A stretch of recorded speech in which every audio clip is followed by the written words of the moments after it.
Alright, Beben Oscar dari Damakara. Oke. Wah, mantap nih ya.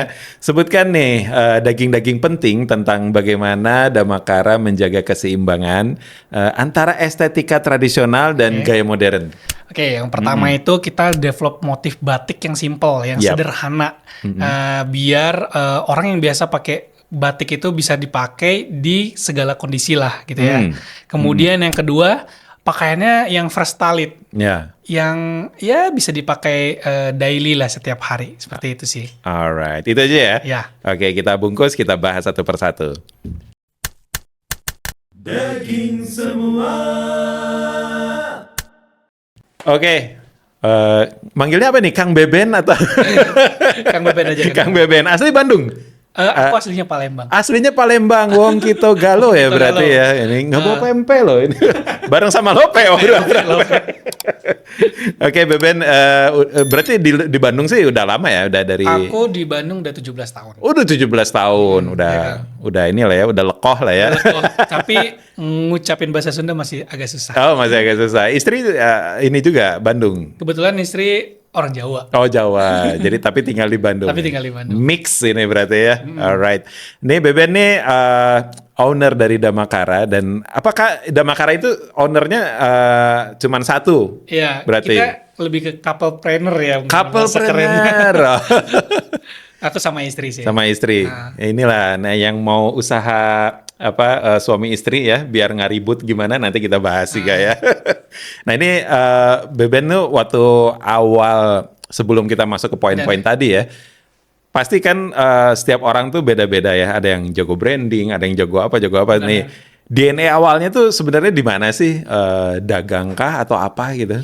Kalau ditanya DNA awal ya, sebenarnya aku kan udah lama ngurusin produksian pakaian ya. Jadi kalau ditanya DNA di mana, mungkin di operation ya kalau aku. Operation. Kalau Jadi, aku.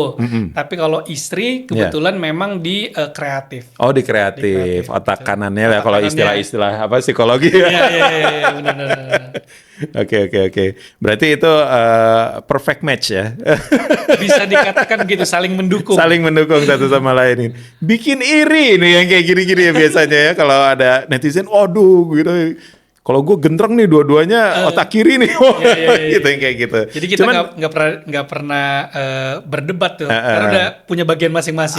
Itu dia, kok enak banget nih dia. Semakin iri gitu. Cuman nggak apa-apa kita gali ya, untuk jadi hikmah buat teman-teman yang mungkin baru mau memulai bisnis, tapi suami istri gitu ya. Nah ini Damakara sendiri nih kan sebuah yang saya lihat secara kasat mata ya, ini adalah produk batik yang base-nya tuh batik gitu. Nah sebenarnya kan batik tuh kan sangat-sangat apa ya, tanda kutip ada nuansa-nuansa karena dia dari tradisional, ada nuansa sakralnya gitu kan. Benar. Kenapa sih memulainya dengan batik gitu? Apakah ketika memulai itu pun ada ketakutan dan kehati-hatian karena ini menyangkut masalah tradisi gitu? Oke, kalau ngomongin kenapa batik ya, sebenarnya kita ngelihat secara market ya, Damakara, orang Indonesia itu rata-rata tuh punya batik. Nah. Semua orang kalau kita tanya ya punya batik nggak? Punya. Terus penggunaan batik buat apa sih gitu? Biasanya kalau ditanya tuh selalu buat kondangan, buat acara-acara resmi, lamaran, buat kemana lagi ya? Pergi ke kantor misalnya. Kantor kalau ada acara khusus juga tuh. Gitu. Pokoknya identik batik itu selalu dengan acara-acara formal. Oke. Nah, kami membaca bahwa sebenarnya ada peluangnya nih. Kita gimana caranya membuat batik itu bisa dipakai sama siapa aja dan di mana aja gitu. Nah, gitu ya. Apakah masih memungkinkan gitu kalau orang pergi ke pantai pakai batik gitu? Oke kan? Berarti harus dibikin agak casual gitu, kan, relax gitu ya. Akhirnya si motif-motifnya tuh harus sederhana gitu. Harus sederhana, harus bisa cocok dengan segala kondisinya gitu. Nah itu, jadi kalau ngomongin tentang peluang dari sisi marketnya mungkin itu ya. Kemudian dari sisi mungkin tadi dibilang spiritual kali ya. Iya. Arti gitu ya. Oke, Damakara pertama kali ngeluarin batik itu ada series namanya itu Gayatri. Gayatri itu motifnya garis dua.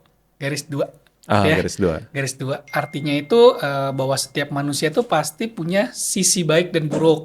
Ya kan? Ada orang baik, ada orang buruk, ada yang misalnya ada yang rugi, kadang enggak. Mungkin kalau ya keseimbangan lah ya. Ya kalau di Cina yin yang, yin dan yang ya. Mungkin karena basically kita itu bukan dari fashion designer ya waktu itu.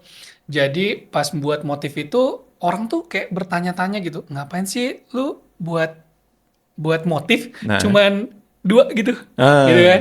Nah kita juga nggak tahu ya. Yang pasti kita pengen menyampaikan bahwa di dalam hidup tuh ada selalu ada 2 kemungkinan gitu. Nah dan pertama kali kita rilis batik. Ternyata laku. Bilang itu tahun berapa tuh pertama rilis? Itu tahun 2020. 2020. Berarti sebelum-sebelumnya tuh ada kisah struggle ya. Iya, itu gitu. Ngapain aja tuh sebelum menemukan akhirnya tuh oke, kita di Damakara dan mengembangkan ini gitu ya. Jadi Damakara itu sendiri awalnya itu sebenarnya project sosial, Kang. Gitu. Justru awalnya kayak dibilang iseng juga CSR enggak ya? CSR gitu ya. Dari kita dari tahun 2009 tuh udah punya satu usaha manufaktur ya, namanya Indogarment. Itu konveksi lah kalau anak Bandung konveksi lah ya. Aman ini kalau punya konveksi. Tukang buat baju gitu ya. Nah terus tahun 2019 itu bulan Agustus kita itu ada satu project yang kita kirim. Project di Kalimantan itu kebakar pas kita ngirim. Iya kebakar kan, kebakar di Kepulauan Masalembu. Itu jadi proyek itu hampir ya ratusan juta ya. Dulu nilainya mungkin sekitar 700 jutaan lah itu ya. Itu kebakar. 700 jutaan. Waktu itu kebakar. Ntar otak saya tadi baru pengen nerimanya 100-an lah. Ini 700 udah hampir 1 M gitu kan. Iya.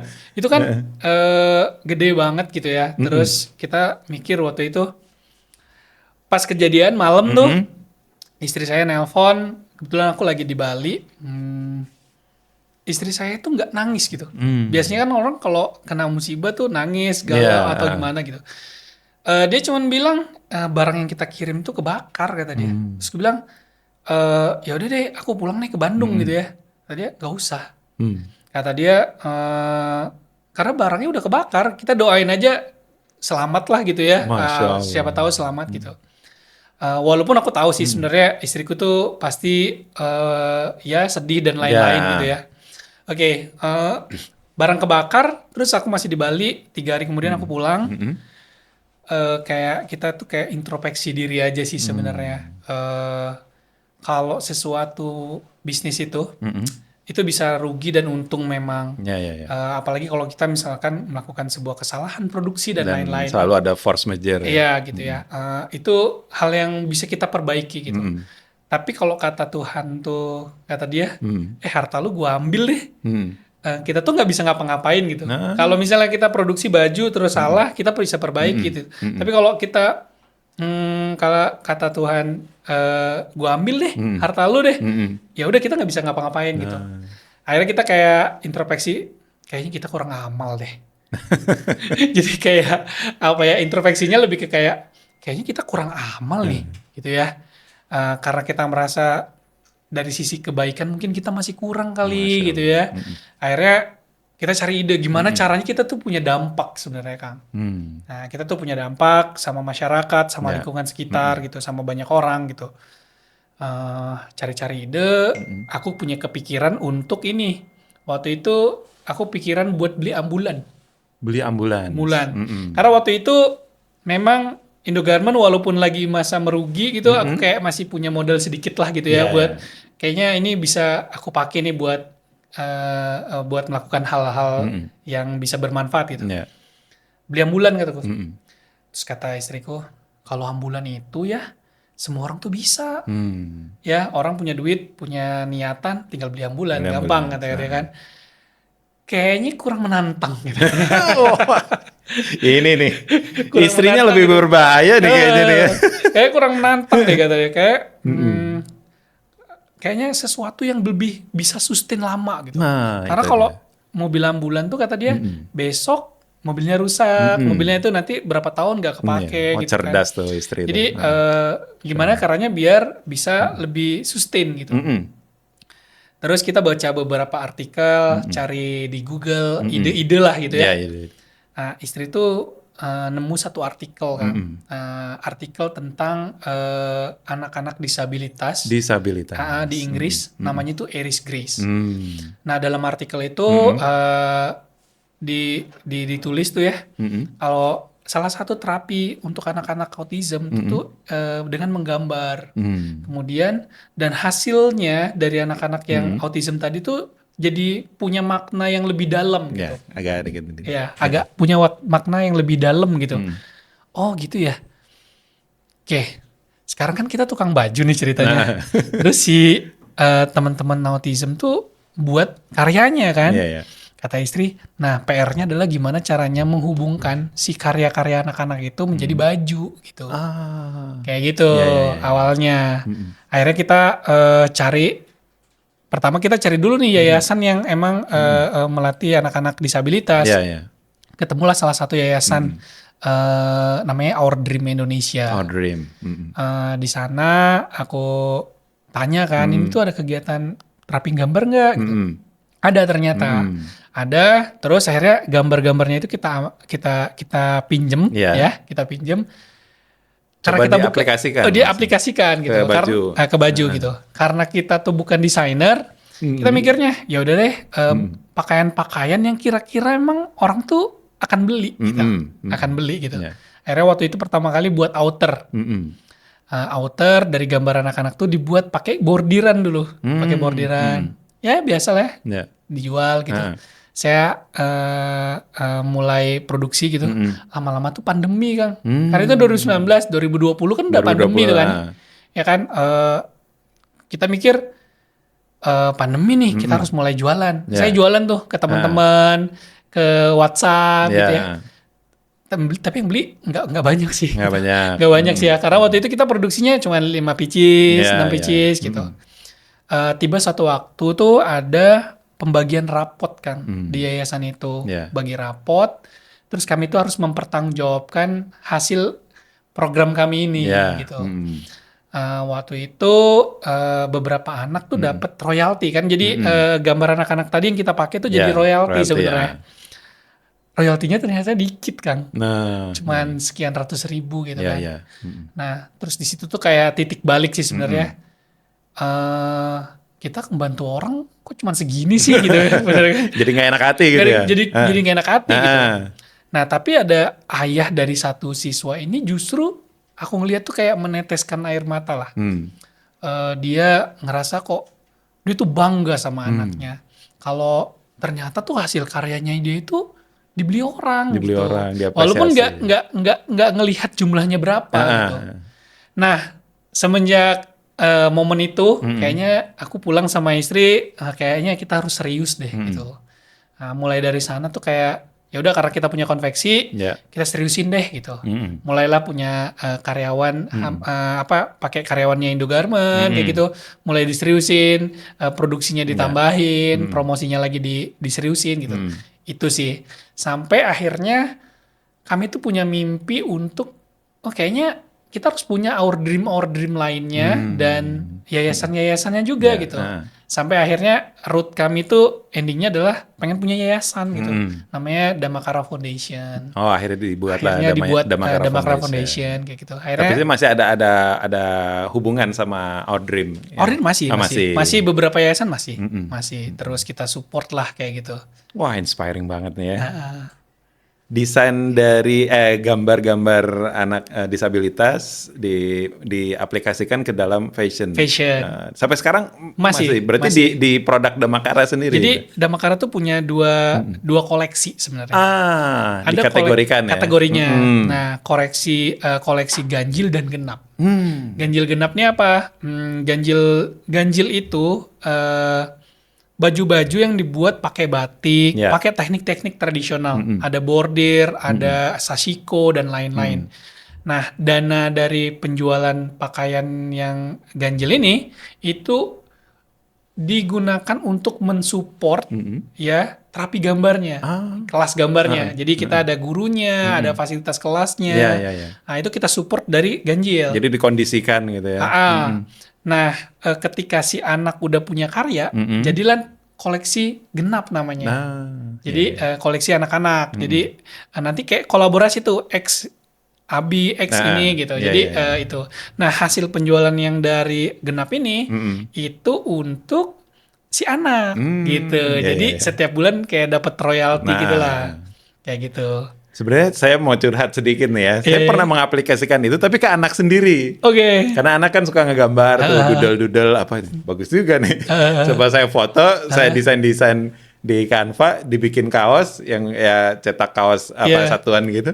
Bagus juga nih. Cobain lah, jual betul. Yang jual yang beli tetangga gitu. Bagus nih beli.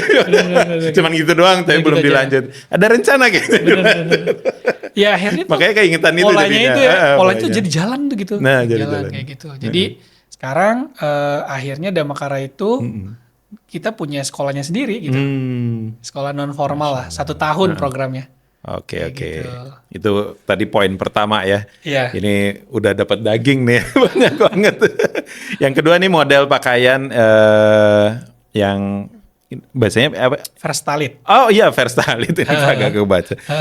Bisa digunakan untuk keseharian dan mudah di mix and match. Ini lebih detailnya gimana sih? Lebih ke kayak sebenarnya orang Indonesia itu secara market luas ya. Kita tuh bukan negara yang suka fashionnya tuh terlalu rumit gitu. Kita kalau misalnya cowok nih ya, cowok tuh pasti pakaiannya kemeja sama kaos, dah. Itu aja. Nah jadi yang dimaksud Verstalit itu ya memang yang biasa dipakai, paling banyak dipakai gitu.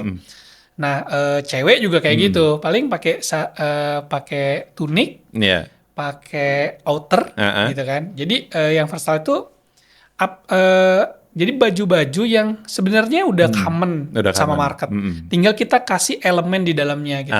Apakah itu batik atau apakah itu sashiko, itu sebagai diferensiasi yang nge-notice bahwa Damakara nih gitu. Nah, Kalau ini dari yang desainnya siapa ini? Ini desainernya, ini kita collab sama salah satu cafe.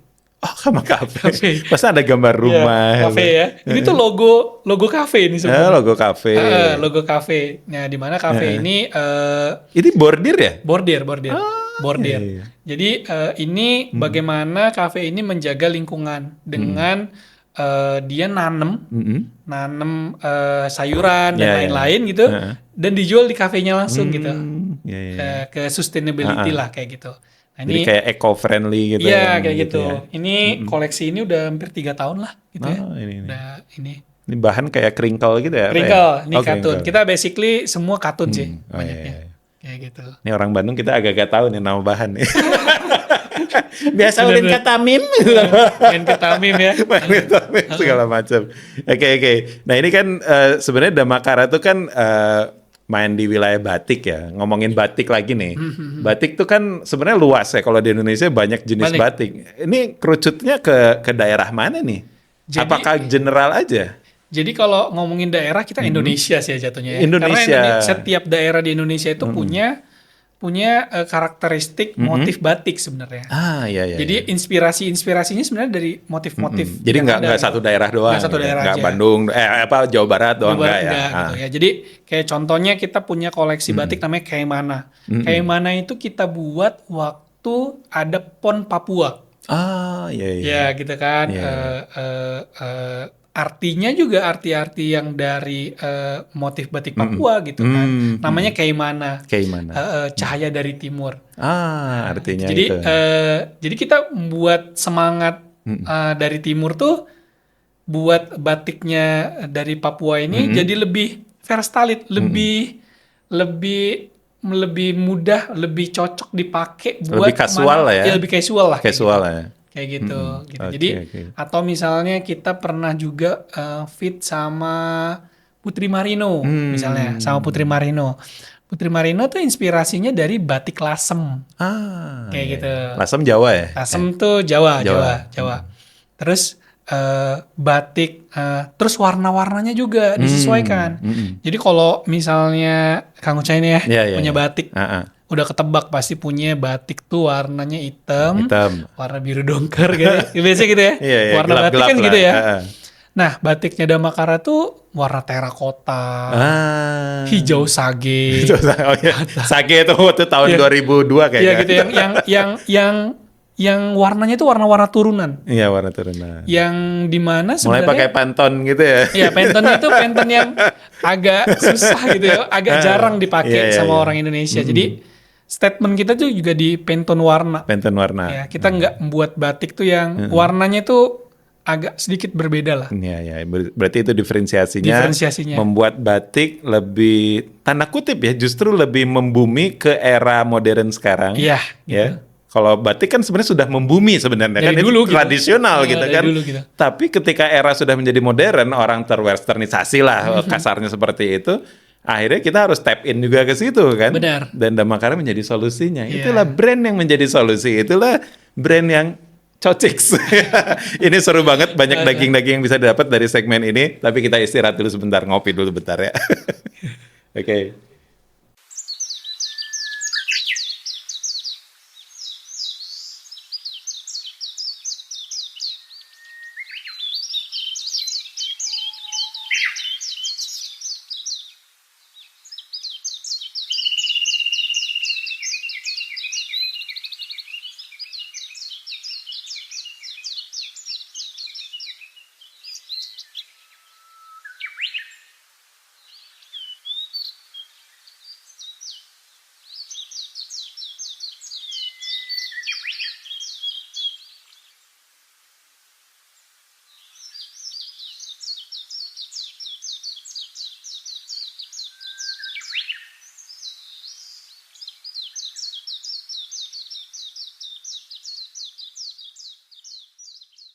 Today's donut, simple, tasty, and delightful. Daging semua. Oke, di segmen 2 kali ini sebutkan nih daging-daging penting tentang strategi marketingnya Damakara nih ya. Dalam mengedukasi konsumen tentang makna dan nilai batik itu sendiri. Yang pertama itu mengangkat motif batik yang berkaitan dengan mencintai diri sendiri. Mental wellness lah kalau zaman sekarang ya. Yang kedua itu kita cerita proses pembuatan batiknya. Ada storytelling. Prosesnya, storytellingnya gitu ya. Kemudian yang ketiga, cerita sosok di balik pembuatannya. Gitu. Alright. 3 aja nih? 3 aja. Oke, kita bungkus, kita bahas satu persatu ya. Daging semua. Oke, yang pertama nih dalam strategi marketing Damakara nih ya. Yang pertama tuh mengangkat motif batik yang berkaitan dengan mencintai diri dan sekitar. Wow, self love. Self love ya. Terus dan sekitar ya, dan agar mudah dipahami dengan relate dan relate dengan individu. Nah ini gimana nih cara nguliknya kata-kata ini gitu. Jadi ceritanya kan orang Indonesia itu mulai mulai aware sama mental awareness. Jadi kesehatan mental tuh mental health tuh jadi mulai isu banget ya. Isu yang relevan anxiety terus gitu-gitu. Gitu ya. Akhirnya Damakara tuh punya slogan. Slogannya adalah slogannya itu untukmu yang istimewa. Untukmu yang istimewa. Jadi Damakara ini hadir untuk marketnya, untuk audiensnya, untuk konsumennya, untuk mencintai dirinya sendiri. Jadi kalau misalnya ada konsumennya Damakara, membeli Damakara, itu tuh bentuk rewardnya dia, self rewardnya dia untuk dirinya sendiri. Self reward. Ya, self reward. Ntar saya me time dulu ya. Bahasanya. Benar. Jadi, lanjut. Jadi self rewardnya gitu. Jadi kalau ada ibu-ibu pengen belinya Damakara, ya dia itu berarti mencintai keluarganya gitu. Kayak gitu ya. Jadi kalau misalnya makanya di Damakara, gimana caranya sebenarnya konsumen tuh cowok nih misalnya, cowok misalnya, kan jarang ya sebenarnya cowok tuh mau dipakein baju kembaran gitu. Gimana sih? Kayak Iya. agak jarang ya. Agak geli gitu ya. Geli gitu ya, kembaran dong gitu kan. Nah, akhirnya kami membuat pakaian tuh yang kira-kira si pasangannya ini juga mau gitu. Nah, kita gali tuh kenapa sih si cowok nih nggak mau dibajuin gembar gitu. Jadi kita ada riset dulu ya. riset dulu Jadi tuh. R&D-nya masuk ke psikologi pria, kenapa nggak mau samaan, kembaran kayak gitu. gitu. Karena positioning keputusan pembelian tuh ada di tangan pemilihannya istri, tapi keputusannya tetap suami kan sebenarnya. ACC nggak nih gitu kan. Kecuali istrinya diktator. Oligarki. Mulai itu. Nah jadi kita tanya nih, misalnya cowok nih, oh cowok mah pengennya tuh bahannya tuh cotton, terus nggak yang terlalu norak, banyak warna gitu, makanya akhirnya Damakara tuh punya pattern warna itu batiknya cuma 2 warna gitu. Terus si warna juga kayak gitu. Kita tetap hitam basic tetap ada gitu kan. Basic tetap ada kayak gitu. Kemudian kalau misalnya disatuin gitu, kalau disatuin tuh yang kayak bukan baju kembaran gitu. Satu-satu kayak gitu. Nah, jadi itu gitu. Cuman ada garis merahnya gitu ya. Iya, ada garis merahnya. Jadi satu keluarga misalnya pakai nih barengan. Iya. Agak beda-beda gitu. Cuman tone-nya hampir sama. Kayak gitu. Atau motifnya beda gitu. Jadi seolah-olah tuh masih sendiri-sendiri. Tapi sebenarnya dia sedang berseragam sebenarnya. Kayak gitu. Ini mulai subliminal kayak.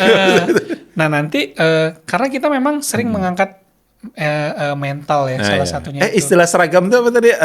Sarimbit. Kayak gitu.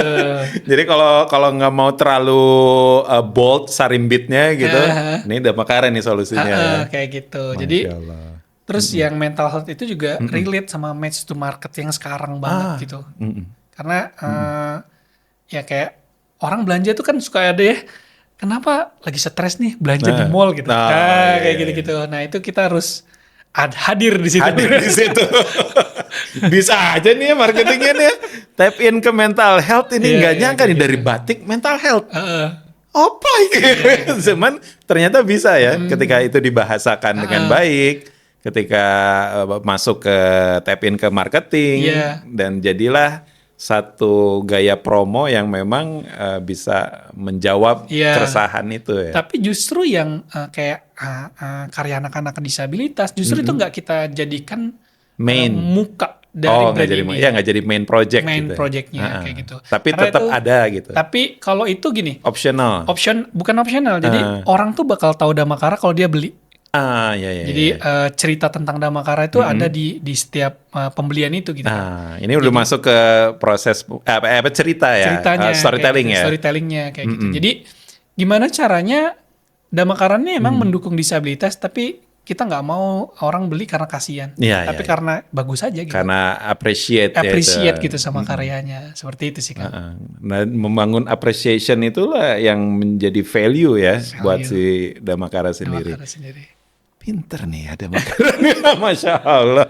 Oke, yang ketiga nih cerita sosok di balik pembuatan batik Damakara ini, pengrajin ya. Berarti saya ada clothing luar siapa yang labelnya tuh mukanya wajah-wajahnya si pengrajinnya itu clothing itu. Itu hampir kayak gitu juga atau gimana nih? Jadi kita kan kita masukin ke dalam storyboard kita bahwa yang salah satu yang harus diangkat tuh adalah craftsmanship-nya.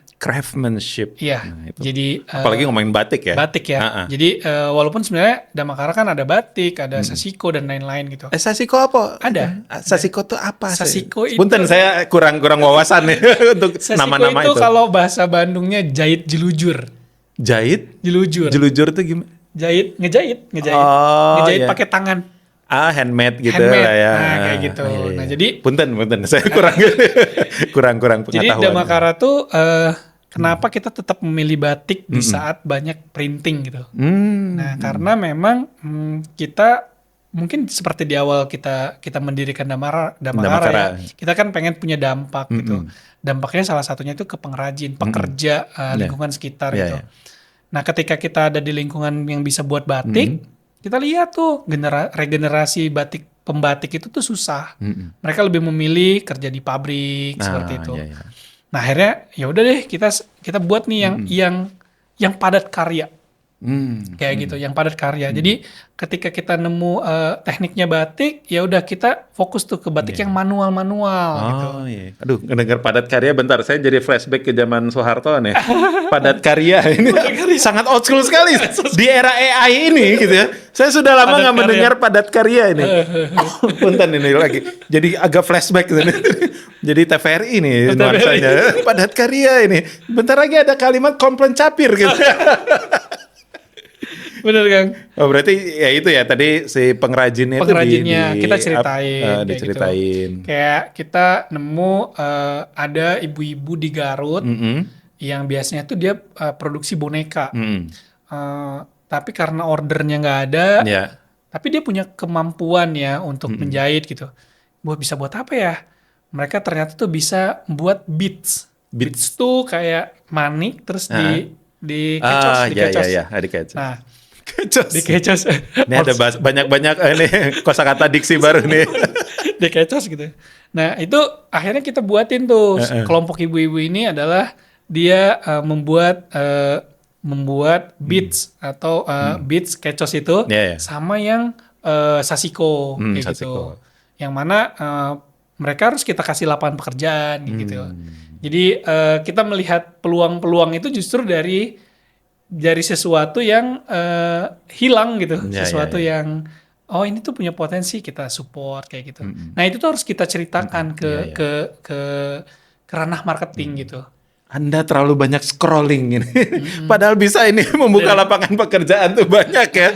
Ada sasiko, ada kecos lah, apa segala macam, manik-manik segala macam masih bisa jadi sesuatu karya yang bisa dipresentasikan ke publik gitu ya. Dan ini salah satu insight juga nih buat saya ya. Ini saya lagi senang-senangnya ngomongin offline ya, kegiatan offline karena kegiatan offline tuh udah sangat dibutuhkan untuk dunia AI yang seperti sekarang dan kayaknya era sosmed itu ya udah mau kiamat juga nih maksudnya algoritmanya mulai acak-acakan dan kita udah mulai muak dengan itu. Saya pun udah kayaknya kena brain rot nih ya. Scrolling belajar tentang apa yang terjadi di sosmed makin kacau nih otak saya nih. Jadi saya agak-agak harus mulai offline lagi kehidupannya dan keseruan ini bakal kita lanjut lagi setelah yang satu ini ya. Daging semua. Alright Kang Ben, balik lagi nih ya. Untuk segmen kali ini sebutkan nih daging-daging penting bagaimana caranya Damakara nih ya bersaing dengan brand fast fashion ya, dan juga produk-produk import. Oke. Pertama ya, konsisten melakukan aktivasi branding. Jadi kita selalu konsisten tuh. Yang kedua tuh menjaga kedekatan dengan para pelanggan. Yang ketiga meningkatkan kualitas produknya tentunya ya. Oke, gitu. Mantap. Kita bungkus, kita bahas satu persatu. Daging semua. Oke, sebelum masuk ke 3 poin tadi ya, ada yang lupa yang sangat fundamental ini. Benar. Damakara tuh apa? Artinya ya maksudnya, artinya Damakara tuh apa? Ini kan ada kayak word baru ya yang memang di otak tuh baru kedengeran nih Damakara. Gitu ya. Apakah ini singkatan atau apa gitu? Ini pertamanya gimana sih? Oke, Damakara. Malah di segmen ketiga kita bahas ini, nggak apa-apa. Oke, Damakara ya. Awalnya waktu pemilihan nama itu kita agak idenya ya namanya gitu ya. Tapi karena mentok waktu itu akhirnya dipilihlah singkatan dari 2 anak kita. 2 anak saya sama Dini. Yang pertama namanya? Damira Maika Oscar, Kana Rania. Jadi Damakara itu, Dama itu Damira Maika, Kara itu Kana Rania sebenarnya. Oke, itu awalnya berdiri tuh idenya tuh situ gitu. Tapi seiring berjalannya waktu, terus kita jarang sebenarnya kita kalau ditanya Damakara tuh artinya apa gitu, agak kurang enak aja sih kalau misalnya ditanya arti anak gitu. Akhirnya suatu saat aku lagi berkunjung ke salah satu yayasan di Magelang ya. pemilik yayasannya bilang, pas kenalan Damakara, dia tanya kan, itu nama yang bagus kata dia. Wah, bagusnya dari segi mana nih gitu kan? Nah, ternyata ada makna khusus. Ternyata tuh dia bilang itu tuh maknanya dalam gitu. Oh gitu kan? Dikasih tahu lah salah makna dari Damakara itu. Dama itu adalah kebaikan, kebajikan. Artinya itu kebaikan, kebajikan. Kemudian kara itu dari filosofi kelapa di mana kebermanfaatan. Oh ya, kara, santen ya. Kara itu filosofi kelapa adalah kebermanfaatan. Ya, kalau kelapa itu kan bermanfaat semua tuh, dari airnya, dagingnya, terus batoknya, semua bermanfaat kan. Jadi arti dari Damakara itu kebaikan, kebajikan untuk bersama. Nah, itu ternyata ada filosofi yang tidak diketahui oleh foundernya juga. Iya. Akhirnya tuh ngikut tuh jadi benang merahnya di Damakara. Iya. Karena jadi spirit juga ya, jadi spiritnya Damakara ya. Spiritnya Damakara. Alright, gitu ya. Ini sesuatu yang tidak sengaja tapi ternyata jadi bermakna gitu. Bermakna. Oke, kita masuk ke poin-poin tadi yang bakal dibahas ya di segmen kali ini tentang konsisten melakukan aktivitas branding ya. Jadi konsistensi ini dari semua ilmu-ilmu branding nih ya atau orang yang baru mau mulai gitu, ternyata yang dituntut tuh ternyata paling awal tuh konsistensi memang ya. Ini yang memang paling susah ternyata. Tapi bagaimana Damakara ini menjaga konsistensi ini dalam aktivasi brandingnya ini? Oke. Pertama kita memang punya konten pilar ya. Konten pilar di mana apa yang pengen kita sampaikan ke audiens tuh harus seragam dan konsisten. Gitu. Kayak misalnya contoh dari slogan kita untukmu yang istimewa gitu. Kita runutin lagi tuh dalam bentuk turunan-turunan kegiatannya. Kayak gitu. Kayak tadi mental health kan. Kemudian cara menghargai diri sendiri gitu. Nah, kegiatan itu diturunkan lagi menjadi sebuah kegiatan aktivasi. Di breakdown lagi semuanya. Jadi kegiatan aktivasi. Makanya salah satu, misalnya contoh nih ya, dalam setiap bulan itu kita ada program namanya itu Jumpa Teman Damakara. Nah, Jumpa Teman Damakara itu biasanya kita diikutin sama konsumennya Damakara gitu ya. 10 sampai 15 orang. Ya, itu biasanya kita adakan kalau nggak di toko, bisa jadi di provinsi-provinsi lain, ada di Jogja, di Jakarta gitu. Nah, biasanya tuh kegiatannya adalah kita merangkai bunga, atau misalnya lagi merangkai bunga, kemudian konsultasi gitu, atau misalnya membuat batik gitu. Kegiatan-kegiatan yang dilakukan bersama-sama gitu. Selain memang untuk ngasih tahu, mengkampanyekan Damakara itu apa, itu juga jadi kegiatan yang buat promosi juga gitu, ya kan? Karena sebenarnya kan mode of mode itu tuh lebih kuat gitu, gitu. Justru itu gitu. Jadi itu Jumpa Teman Damakara misalnya diturunkan lagi, kemudian diturunkan lagi sama misalnya teman lokal. Nah, teman lokal kita punya kolaborasi jualan juga gitu kan. Kemudian kita juga ada kelas menggambar disabilitas gitu. Nah, jadi turunkan lagi tuh branding itu ya. Jadi dari brand value kita turunkan dalam kegiatan-kegiatan. Dan kegiatannya itu rutin gitu dilakukan. Jadi selama 5 tahun kita berdiri, ya kita terus konsisten tuh. Setiap bulan. Kemudian campaign jalan setiap bulan. Misalnya aksi sosial misalnya. Berbagi buku misalnya. Kemudian berbagi sarung untuk tunawisma. Atau misalnya hari buruh, misalnya hari ibu misalnya. Kita membantu ibu yang mencari nafkahnya sendiri kayak gitu. Jadi kegiatan-kegiatan aktivasi marketing itu terus dilakukan dengan konsisten sampai akhirnya audiens tuh tahu siapa Damakara, kayak Damakara. gitu. Dan saya sangat suka ini karena ini offline.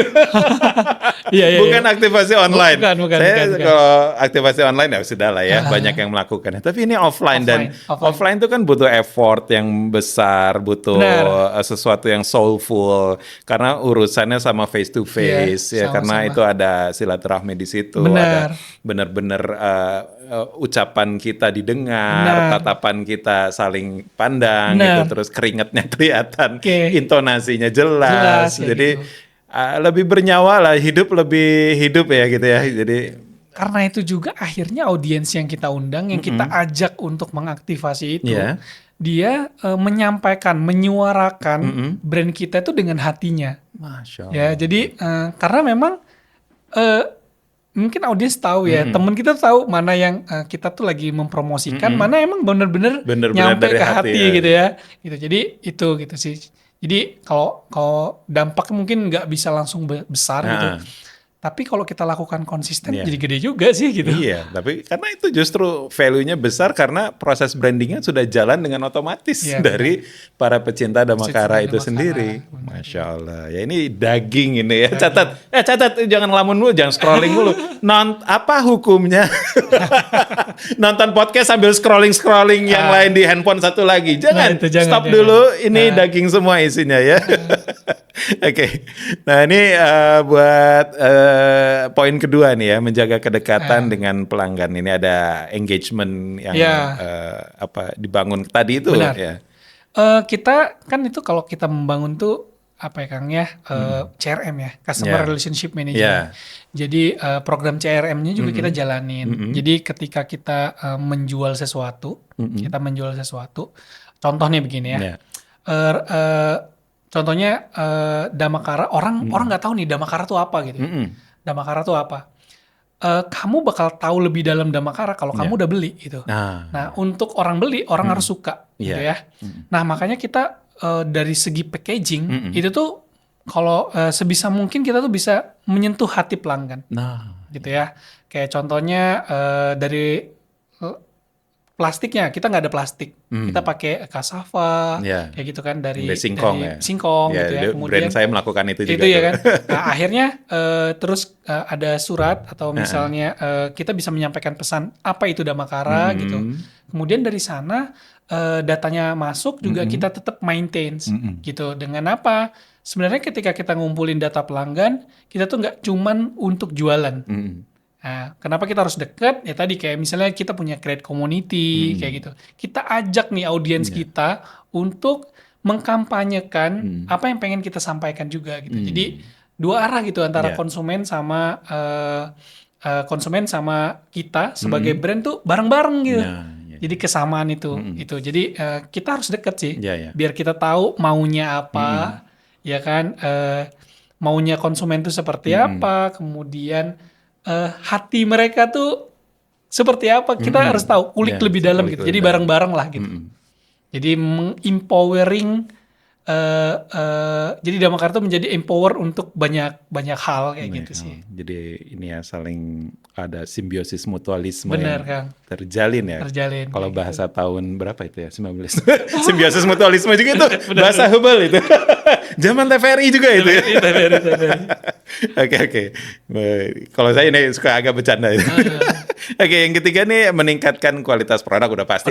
Hampir semua brand melakukan ini, dan sebenarnya dari kualitas produk tuh kalau dari yang bermain di tradisional, apakah ada lompatan-lompatan yang memang keluar dari pakem bahan-bahan yang biasa dipakai di tradisional itu sendiri gitu? Ya, jadi itu juga ada sih Kang ya. Fusion istilahnya lah kalau masakan mah. Jadi kita tuh pengen misalnya contoh begini, kita jenis kain lah. Kita mencoba untuk menyesuaikan sama market kita dan kondisi yang ada. Contoh waktu zaman corona, ketika batik itu selalu dikeluarkan dalam bentuk katun biasa gitu ya. Waktu itu kita ngeluarinnya justru dalam bentuk kainnya rayon misalnya. Jadi karena orang semua di rumah ya, di rumah gitu. Jadi pengen pakaian tuh yang adem, yang loose gitu kayak gitu. Nah itu jadi dari segi produk kita sesuaikan sama kondisi gitu. Nah, atau misalnya Damakara jarang banget dia buat produk tuh pakai polyester. Kita pakai cotton. Kenapa? Karena orang di Indonesia panas gitu. Ya, kalau polyester takutnya dibakar nanti sama influencer. Oh ini mengeras polyester. Benar. Nggak murudul. Okay. terus. Jadi kita menyesuaikan gitu di itu. Kemudian produk brand itu kan sebenarnya produk, karena kita tukang baju, produk utama kita tuh baju gitu. Jadi kalau istilahnya mah produk bagus itu bukan sebuah kelebihan, tapi wajib gitu. Wajib ya gitu. memang. Kayak kita jualan makanan harus enak, ya kan? Jadi kalau misalnya kita jualan gak enak, makanan saya enak sehingga banyak pelanggan, bukan gitu. Itu bukan kelebihan. Itu memang sudah kewajiban. Sudah kewajiban. Jadi kalau di baju meningkatkan kualitas, emang itu kegiatan yang harus dilakukan. Harus dilakukan. Ya kan gitu. Dari feedbacknya dari mana? Dari konsumen bisa. Dari sisi kita sebagai owner juga, kita harus benar-benar aware juga gitu ya sama kondisi produksi kayak gitu. Apalagi saya orang produksi, jadi harus benar-benar dipastikan harus terus meningkat seperti itu sih. Jadi ini juga Damakara kan yang bermain di batik, tapi berarti ini kategorinya tuh kalau makanan tuh fusion ya. Fusion gitu. Fusion, jadi ada modernitas di situ dan ada juga tradisionalnya di situ, dan itu di mix menjadi satu sajian yang memang ada diferensiasinya. Dan juga value yang dibangun di era AI dan lain-lain sekarang gitu. Benar. Oke. Ini seru banget, tapi nanti kita bahas lagi yang lebih seru lagi di segmen berikutnya. Ya, alright. Daging semua. Oke, nggak kerasa nih, Kang Ben ya.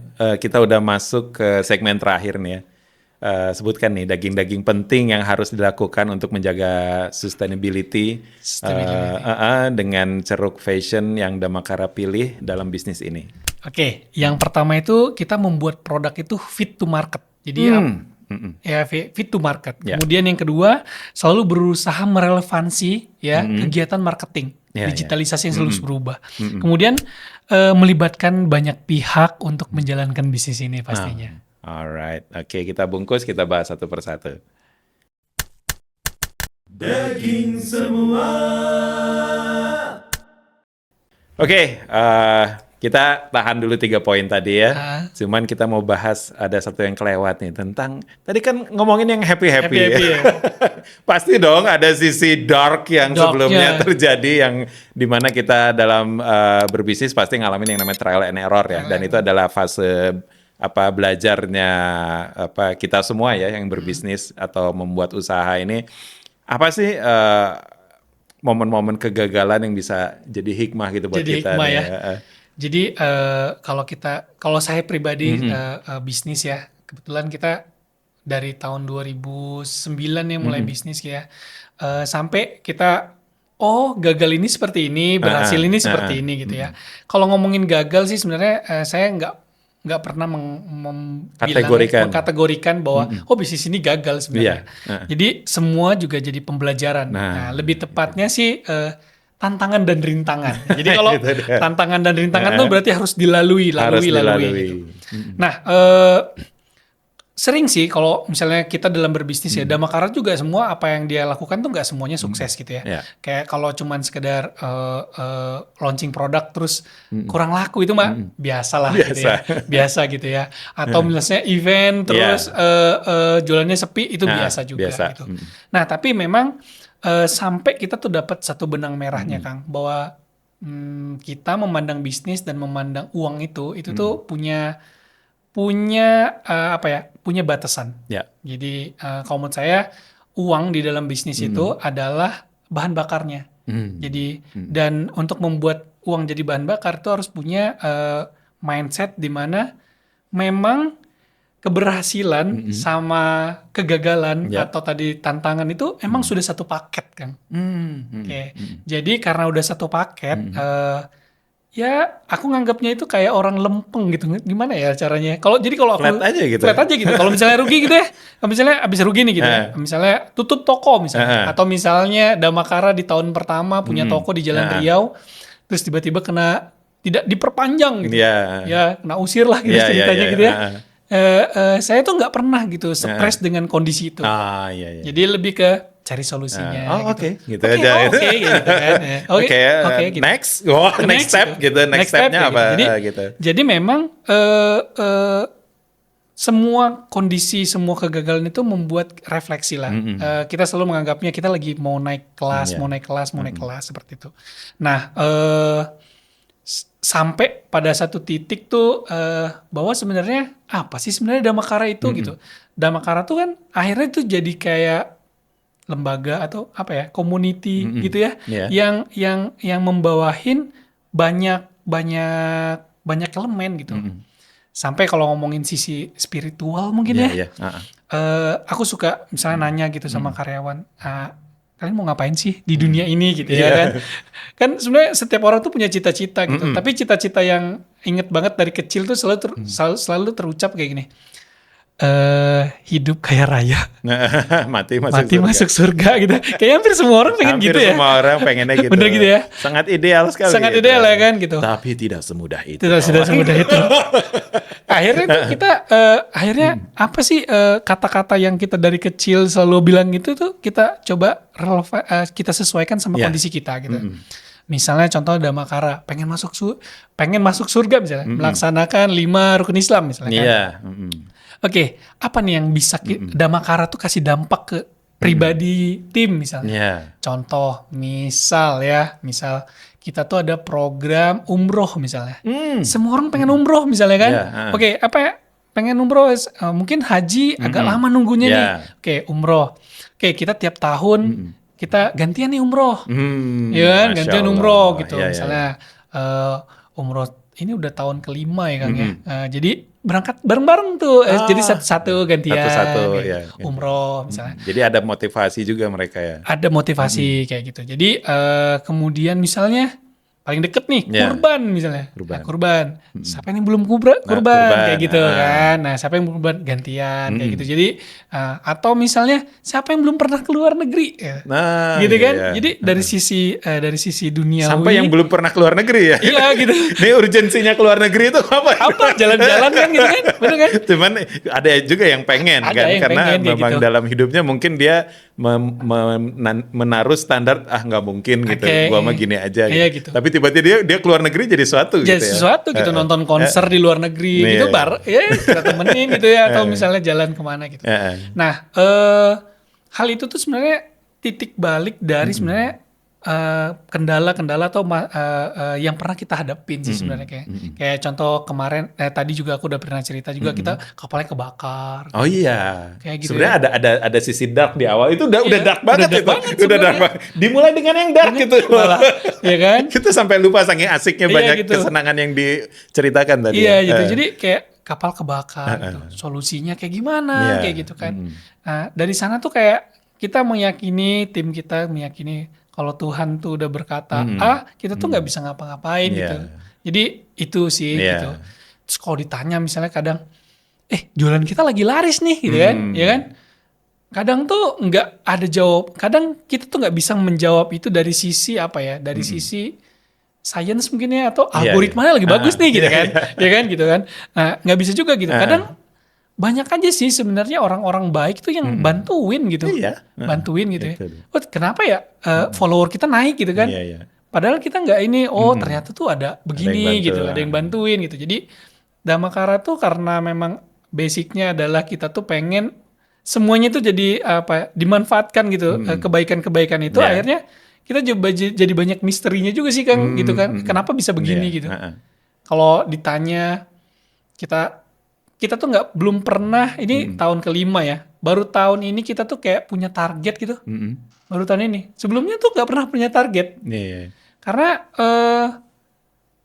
kita 4 tahun ke belakang tuh nggak tahu gitu, nggak tahu gitu. Flow aja, apa yang dinikmati aja jalannya gitu. Jalan aja gitu. Jadi kesempatan tuh selalu keluar gitu. Contohnya misalnya kita Damakara berbagi misalnya, program Damakara berbagi itu bisa banyak hal gitu ya. Kita habis bagiin nasi misalnya ke tunawisma misalnya, oh mereka nggak punya kain nih, jadi kita bagiin kain yuk.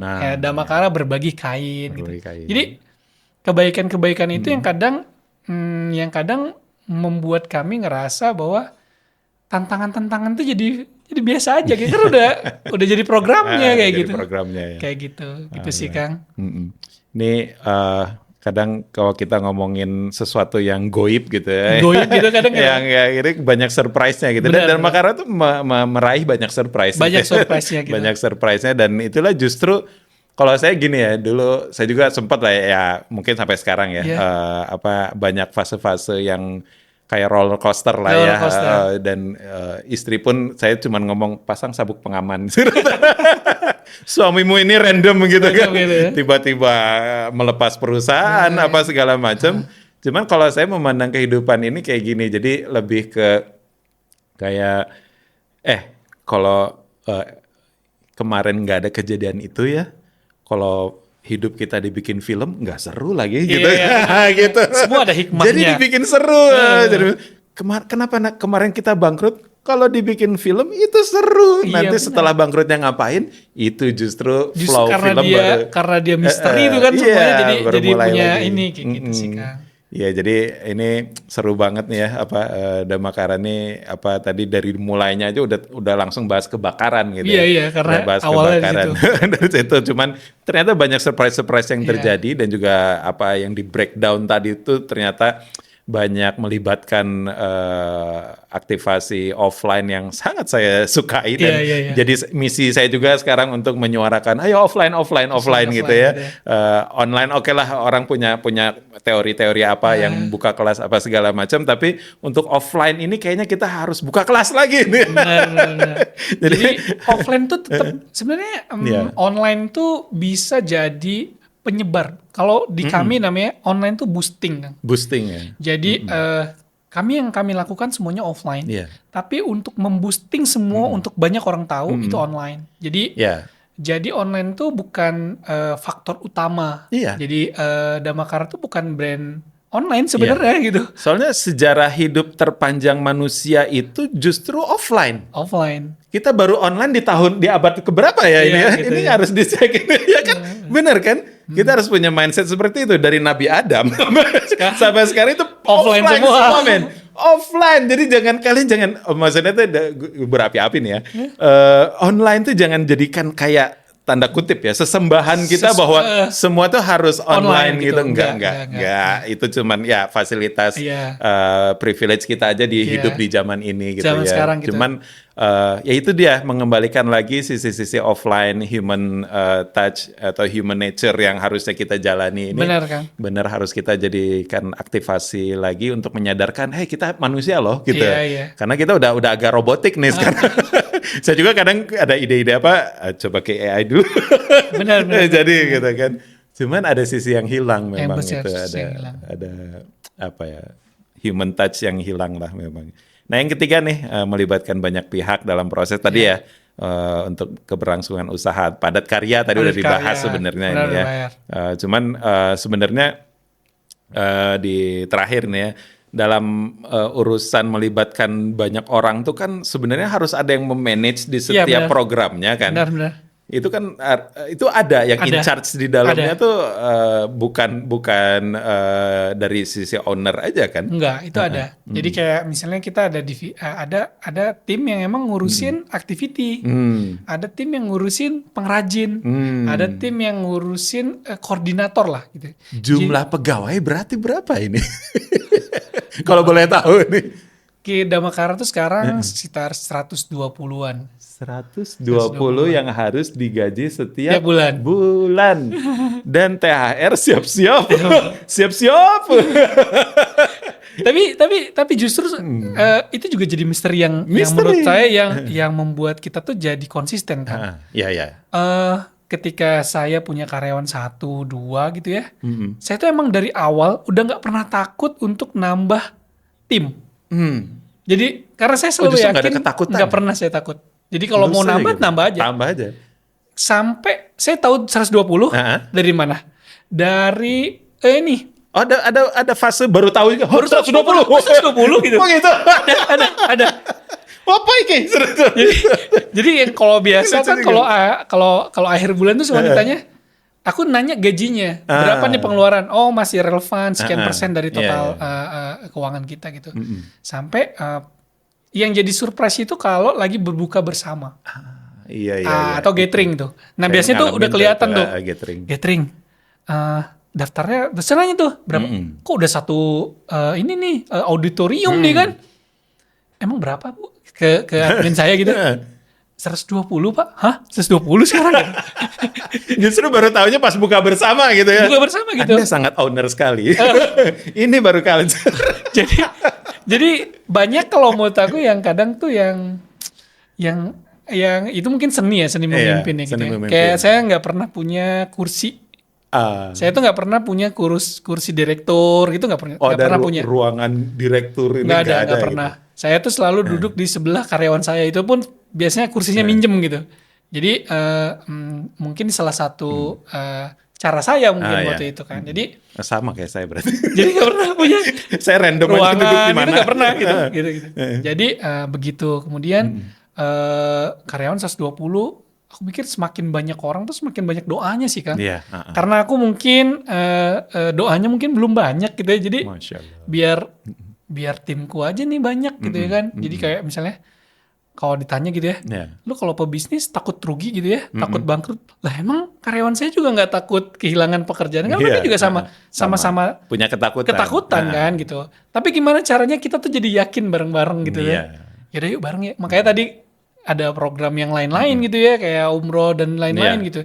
Karena memang itu tuh berasal dari diskusi kita gitu. Apa sih yang kita pengen selama kita hidup lah kayak gitu, kayak gimana gitu. Oke. Seperti itu sih Kang. Saya sekarang ada segmen baru yang baru saya temuin tadi, beberapa detik yang tadi ya.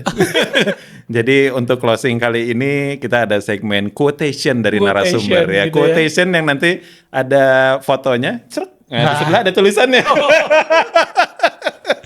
Bisa. Boleh silakan quotation-nya dari. Oh, ada quotation-nya. boleh cut dulu terus dipikirin dulu boleh. Biar matang gitu, boleh. Atau mau langsung spontan silakan. Spontan enggak itu. Karena ini juga spontan ini. Spontan ya Kang ya. Baru kepikiran tadi. Nah. Kalau menurut aku sih hal-hal yang baik itu pasti akan berbalik baik sih sebenarnya. Jadi nggak usah takut sih sebenarnya. Sama misalnya kita nambah karyawan, ekspansi bisnis kayak gitu. Nggak usah pernah takut gitu. Kita tuh coba dulu, baru nanti pasti ada manfaatnya. Nah, kayak gitu. Itu dia. Coba di quotation terakhir. Tapi memang itu yang dilakukan sama Damakara kan. Kita tuh selalu membuat sesuatu yang kita rasa takut harus pol. Justru harus takutnya itu harus kalau kita jangan bakar gitu. Contoh nih live misalnya. Live tuh kalau sejam 2 jam kadang kita nggak konsisten. Iya. Damakara tuh langsung 24 jam 3 bulan.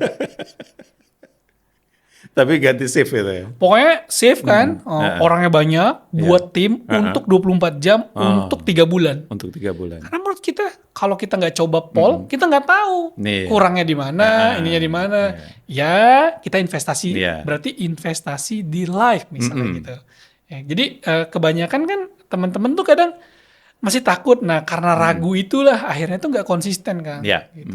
Bener, keraguan tuh bener. Yang membuat tuh jadi yang membuat kita nggak konsisten tuh keraguan gitu. Loh itu. Kayak buka toko di Gandapura sama Ciapit. Iya. Kalau teori marketing kan deketan kan. Iya. Positioning tuh posisi misalnya lokasi. Iya. Kan deket banget. Ciapit sama Gandapura itu jalan kaki bisa gitu. Kenapa harus 2 toko gitu? Nah, itu dia. Ya. Terus aku langsung sewa tempat 4 tahun langsung. 4 tahun langsung. 4 tahun langsung. Kenapa? Ya karena aku yakin gitu sama offline ini sama gitu. Offline. Karena di Ciapit kecil, kalau di sini aku bisa punya experience lebih kayak gitu. Gas gitu lah, langsung kayak gitu. Oke. Seru banget Kang Beben ya. Obrolan kali ini di Daging Semua dan isinya memang daging semua ya. Jadi buat teman-teman silakan subscribe podcast kita yang masih bayi ini ya, Daging Semua, dan buat yang sudah support juga Kual Coffee dan juga Today's Donut dan juga teman-teman semua yang udah nge-boost program kita daging semua. Suatu saat daging semua bakal ada program juga, tunggu aja ya. Kita bakal ada mungkin ya kelas khusus atau apa segala macam ya. Nanti kita rapatkan dulu. Kita mah santai orangnya. Ada rencana, direncanakan aja dulu, tapi sambil dijalankan ya. Mudah-mudahan banyak hikmah yang bisa didapat. Terima kasih banyak. Sami-sami Kak. Sehat selalu sekeluarga. Barakallahu. Wassalamualaikum warahmatullahi wabarakatuh. Bye-bye.